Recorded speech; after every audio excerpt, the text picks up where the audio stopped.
Allahumma inna nas'aluka khaira hadzal yaum fathahu wa nasrahu wa nurahu wa barakatahu wa hudah wa na'udzubika min syarri ma fihi wa syarri ma ba'dah.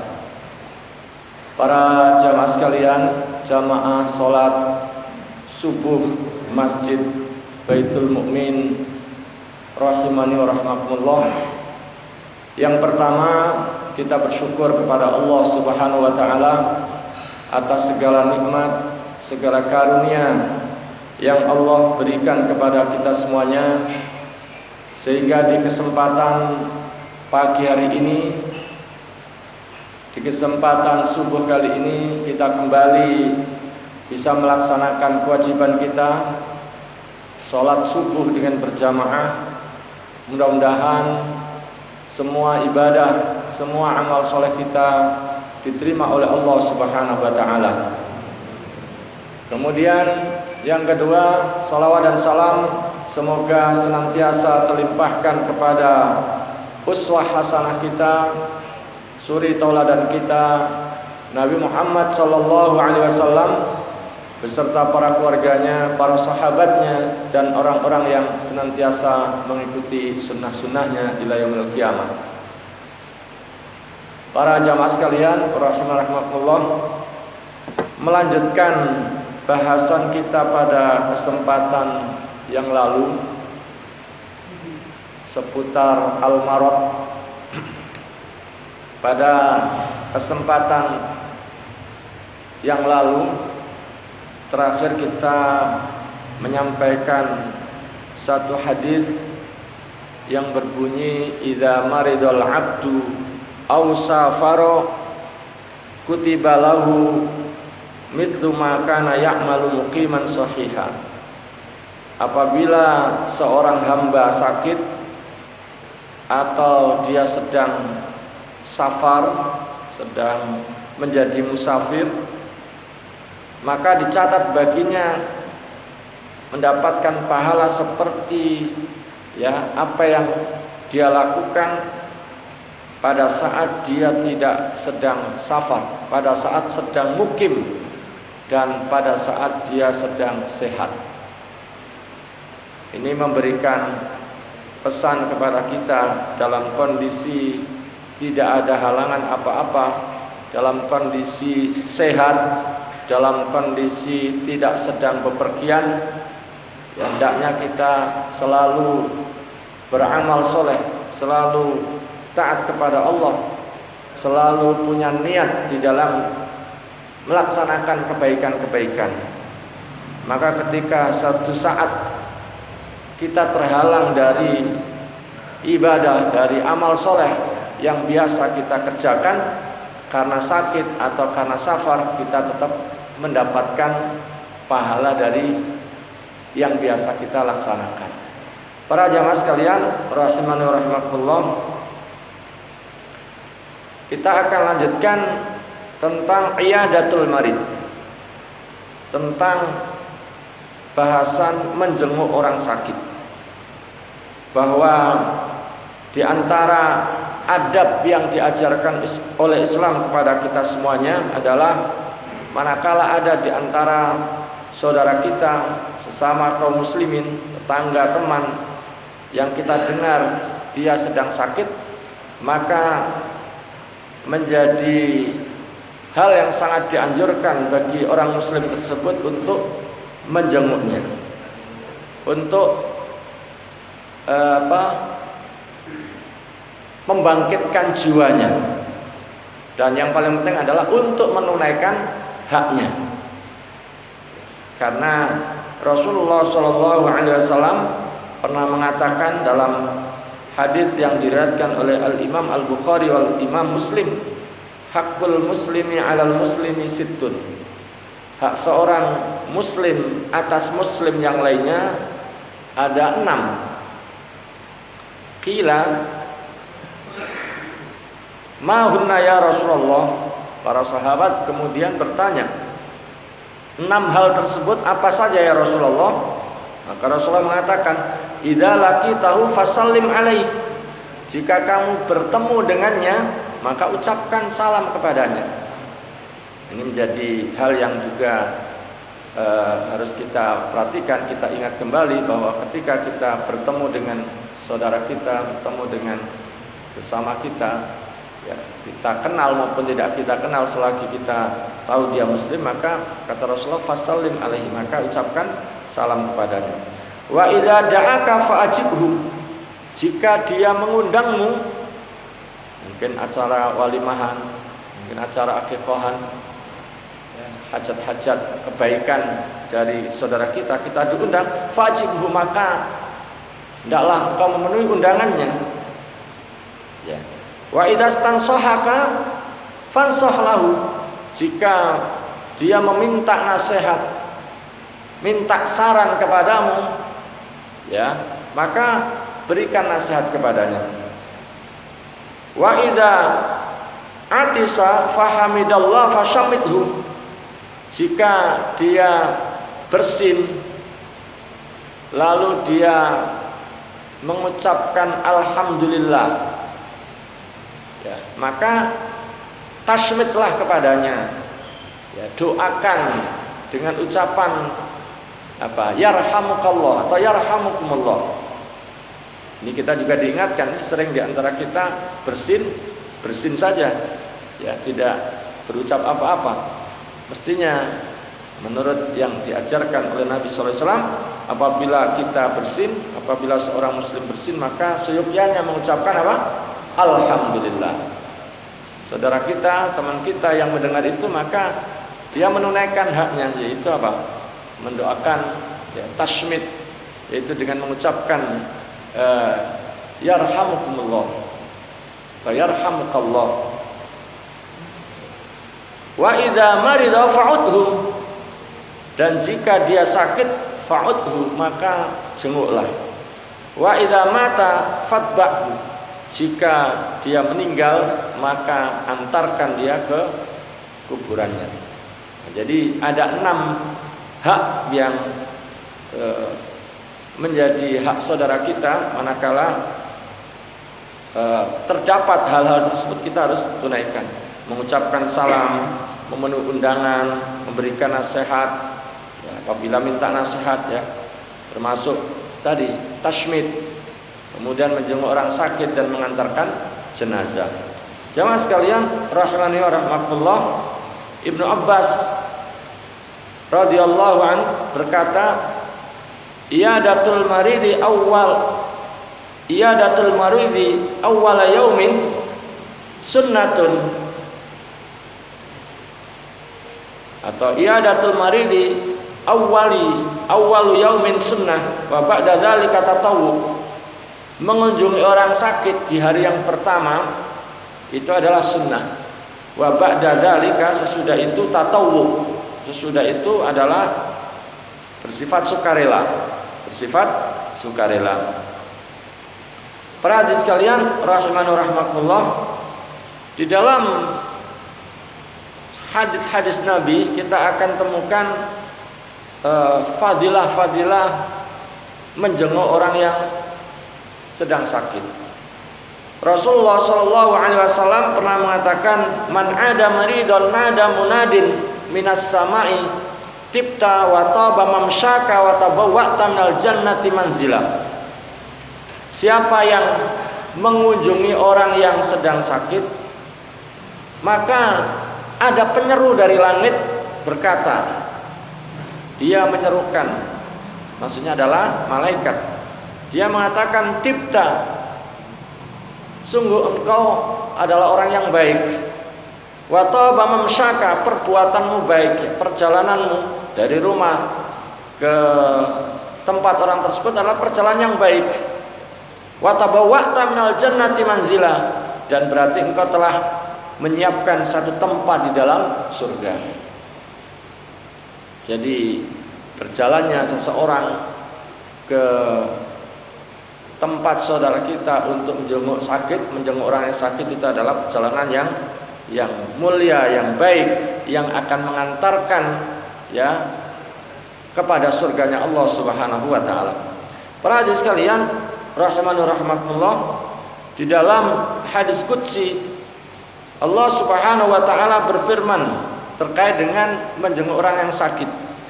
Yabna Adam, maritu falam ta'udni. Wahai Bani Adam, saya pernah sakit, tapi kamu tidak mengunjunginya. Maka Bani Adam ini, manusia ini mengatakan, ya Rabb, kaifa a'uduka wa anta rabbul alamin.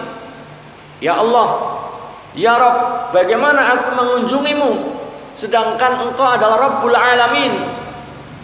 Qala, Allah mengatakan, ama alimta anna abdi fulanan marida falam ta'udhu.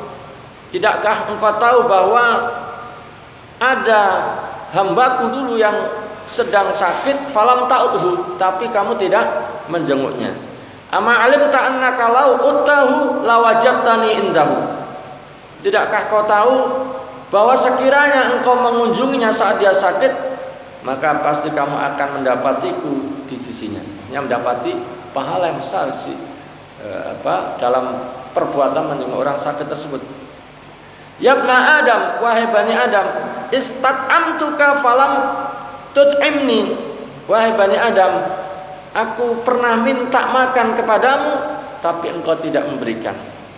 Maka si manusia ini, Bani Adam ini mengatakan, ya Rabb, kaifa ut'imuka wa anta rabbul alamin. Ya Allah, bagaimana aku akan berikan makan kepadamu sedangkan engkau adalah Rabbul Alamin, Tuhan semesta alam. Qal, maka Allah mengatakan, ama alimta annahu istat'amaka abdi fulanun falam tut'imhu. Tidakkah kau tahu bahwasanya pernah ada seorang hambaku, ya, meminta makan kepadamu tapi tidak engkau berikan. Ama alimta annaka law at'amtahu lawajadta dzalika indi. Tidakkah kau tahu bahwa sekiranya saat itu engkau memberikan makan kepadanya, niscaya engkau akan mendapatkan pahalanya itu di sisiku. Yabna Adam, istasqaituka falam tuskini. Wahai Bani Adam, wahai anak Adam, ya, aku pernah minta minum kepadamu, tapi engkau tidak memberikan. Kenapa? Qala ya Rabb, ya, kaifa usqik wa anta rabbul alamin. Bagaimana aku akan memberikan minum kepadamu ya Allah, padahal engkau adalah Rabbul Alamin. Qala istasqaka abdi fulanun falam tusqih. Ya. Tidakkah kau tahu, ya, dulu ada hambaku minta minum kepadamu tapi engkau tidak memberikan. Ama alimta annaka law saqaitahu lawajadta dzalika indi. Tidakkah kau tahu bahwa sekiranya saat itu engkau memberikan minum kepadanya, engkau akan dapati yang demikian itu adalah di sisi. Jemaah sekalian, rahimahullah, nah ini menunjukkan betapa keutamaan daripada menjenguk orang sakit, ya. Begitu pula di dalam hadis yang lain Rasulullah SAW mengatakan, innal muslima idza ada akhahu al muslim lam yazal fi khurfatil jannah. Kata Rasulullah, sesungguhnya seorang muslim apabila menjenguk saudaranya yang sedang sakit, saudaranya sama muslim yang sedang sakit, lam yazal fi khurfatil jannah, maka dia senantiasa dalam khurfatul jannah. Dalam khurfatul jannah hatta yarji'a, sampai dia pulang, ya, sampai dia pulang. Terus para sahabat bertanya, qila ya Rasulullah, wa Rasulullah, wa ma khurfatul jannah? Apa yang dimaksud dengan khurfatul jannah? Qala janaha. Janaha artinya buah yang sudah dipetik. Di ketika seseorang mengunjungi saudara yang sedang sakit, maka dia berada di surga yang di situ terhidang, ya, disediakan berbagai macam buah-buahan yang sudah dipetik, siap dinikmati. Para hadirin sekalian, rahimani wa rahmakumullah, dalam hadis yang lain, ya, Rasulullah sallallahu alaihi wasallam bersabda, "Ma min muslimin ya'udu musliman ghudwatan illa shalla alaihi sab'una alfa malak hatta yumsiya." Tidaklah seorang muslim mengunjungi muslim yang lain yang sedang sakit di waktu pagi hari, kecuali ada 70.000 malaikat bersolawat kepadanya hatta yumsyahat, sampai sore. Wa in ada asyiyatan shalla alaihi sab'una alfa malak hatta yusbiha. Dan jika dia mengunjunginya, menjenguknya di waktu sore, maka ada 70.000 malaikat ya bersolawat kepadanya hatta yusbiha, sampai pagi, sampai subuh. Ya, wa kana lahu kharifun fil jannah, dan dia berhak mendapatkan ya khariful jannah, kharifun fil jannah, mendapatkan buah-buahan yang sudah dipetik fil jannah, itu dalam surga. Ini jamaah sekalian, betapa keutamaan pada aktivitas menjenguk orang yang sedang sakit. Ada 70.000 malaikat yang siap bersolawat, siap mendoakan kepada orang tersebut dari pagi sampai sore, ataupun dari sore sampai pagi. Para hadirin sekalian rahiman rahimakumullah. Nah, ketika seorang menjenguk orang yang sakit, maka dianjurkan untuk mendoakan. Di antara adabnya adalah mendoakan orang yang sedang sakit agar diberikan syifa, agar diberikan sehat walafiat. Termasuk juga di antara etikanya adalah berpesan, berwasiat kepada yang bersangkutan agar sabar, agar tabah menghadapi apa yang dialami, agar dia juga mengucapkan kata-kata yang baik, yang membangkitkan jiwanya, yang menguatkan ruhiyahnya. Ya. Karena Rasulullah SAW pernah mengatakan, "Idza dakhaltum 'alal maridi fanaffisu lahu fil ajal." Apabila kalian menjenguk orang sedang sakit, maka berilah harapan kepadanya panjang umur. Ya, fa inna dzalika la yaruddu syai'an. Meskipun ungkapan kita itu tidak bisa merubah apapun, tidak bisa menolak apapun. Wa huwa yutibu nafsal marid. Ya.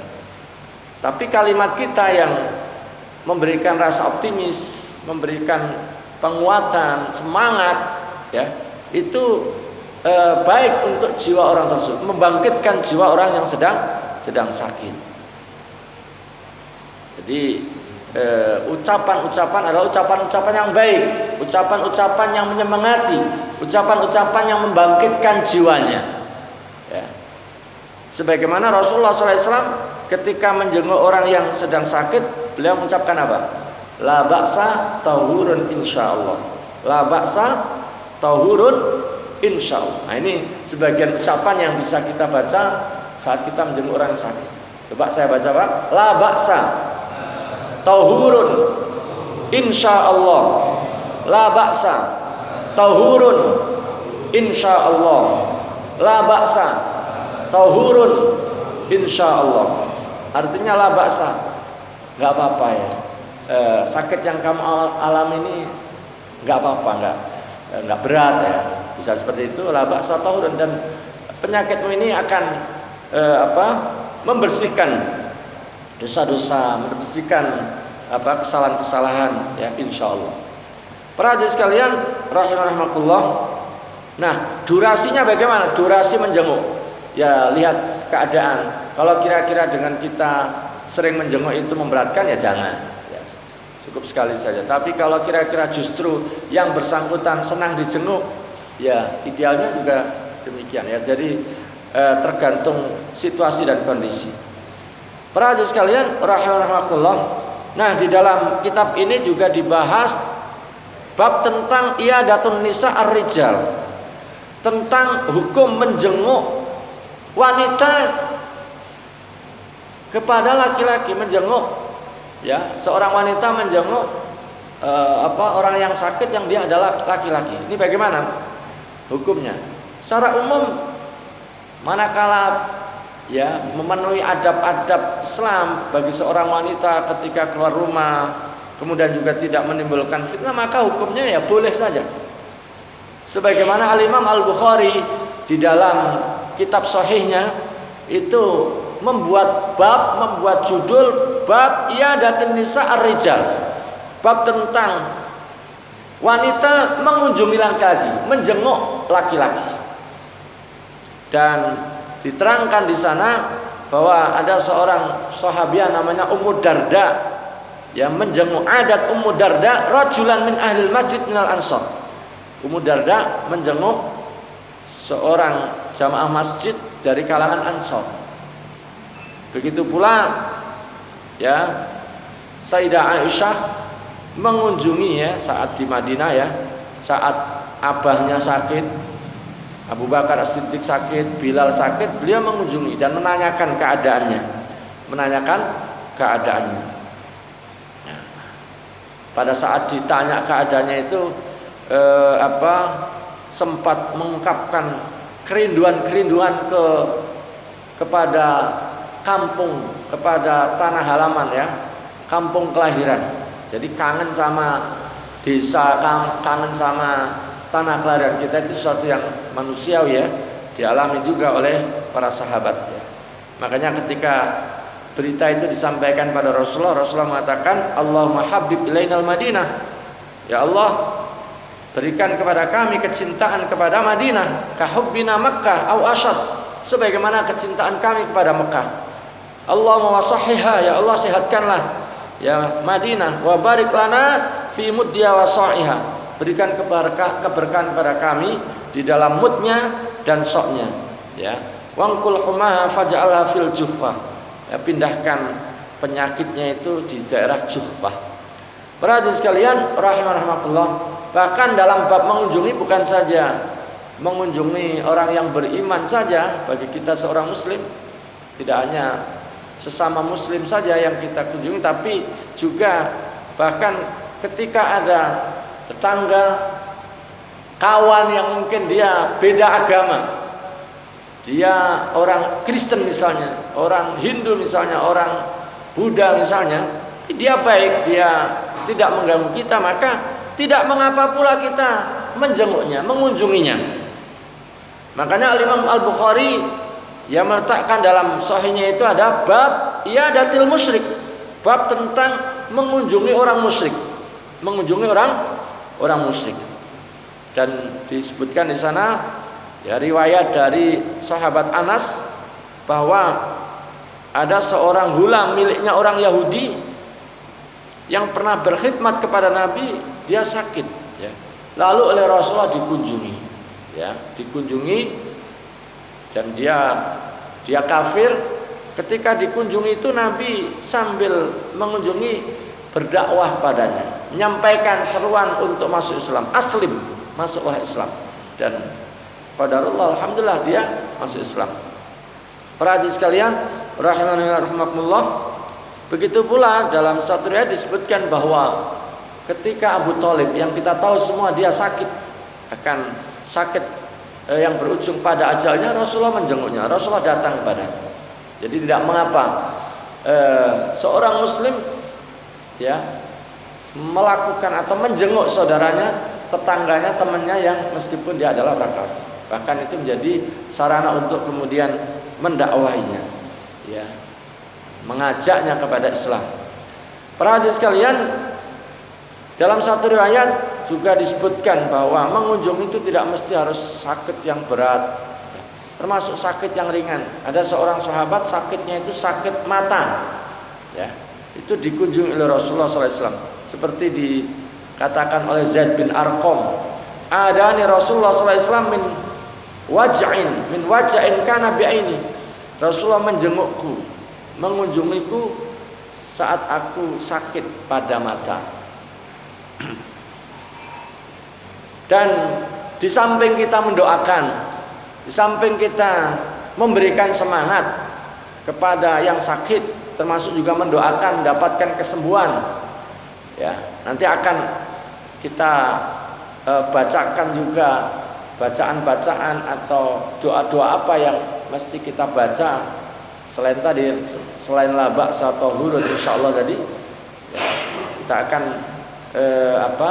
sampaikan doa-doa yang dibaca ketika menjenguk orang sakit. Bahkan boleh juga kita itu minta doa kepada orang yang sakit.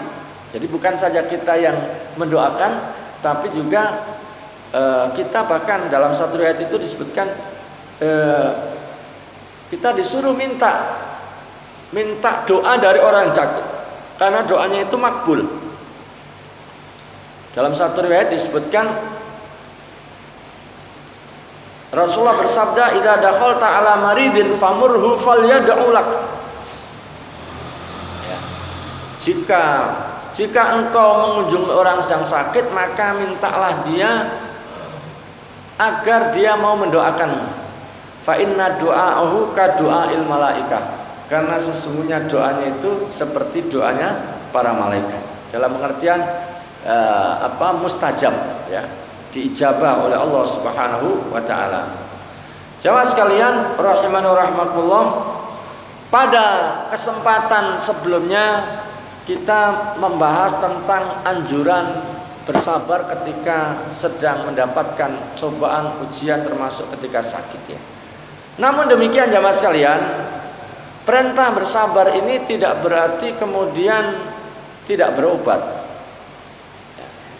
Boleh, dan bahkan di dalam banyak hadis kita dapati anjuran-anjuran untuk kita berobat, ya.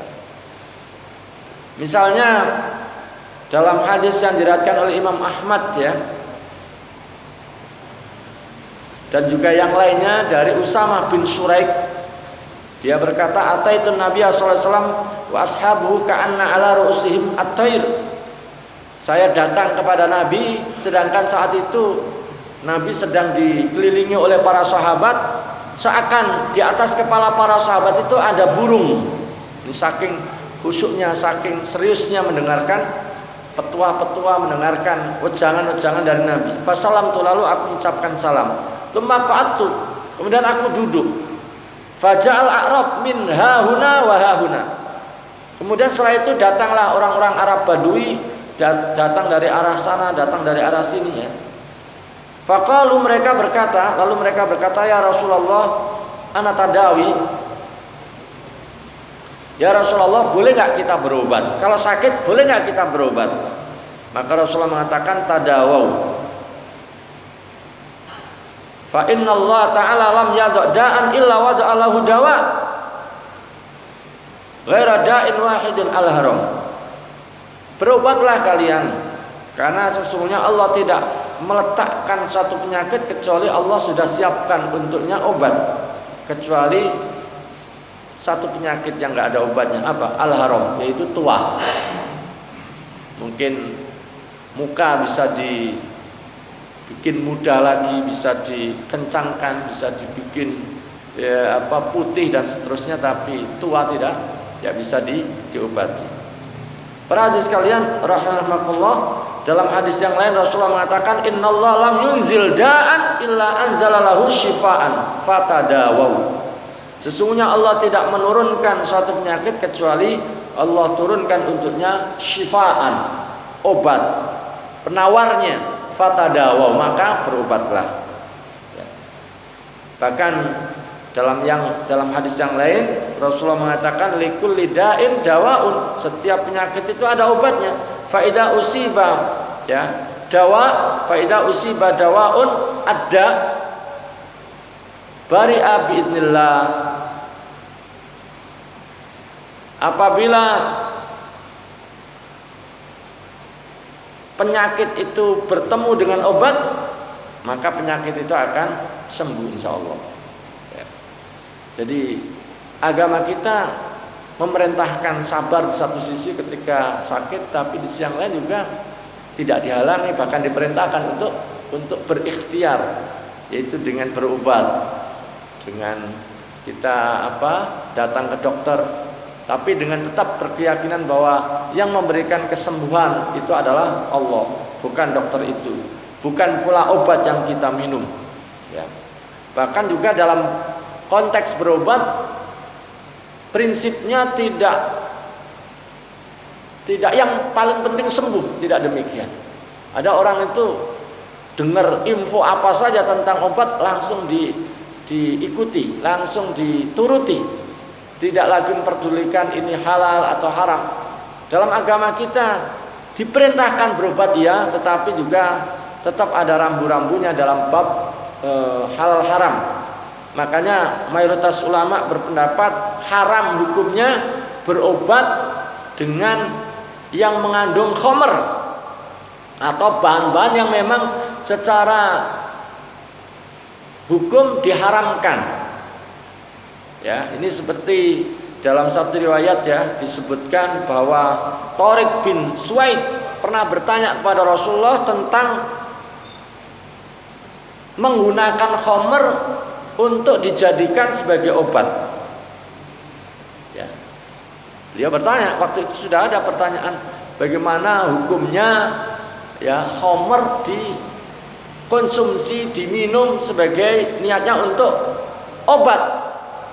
Apa kata Rasulullah? Innaha laysat bidawa walakinnaha da. Ya. Sesungguhnya khamr itu bukanlah obat ya, tapi justru dia adalah penyakit.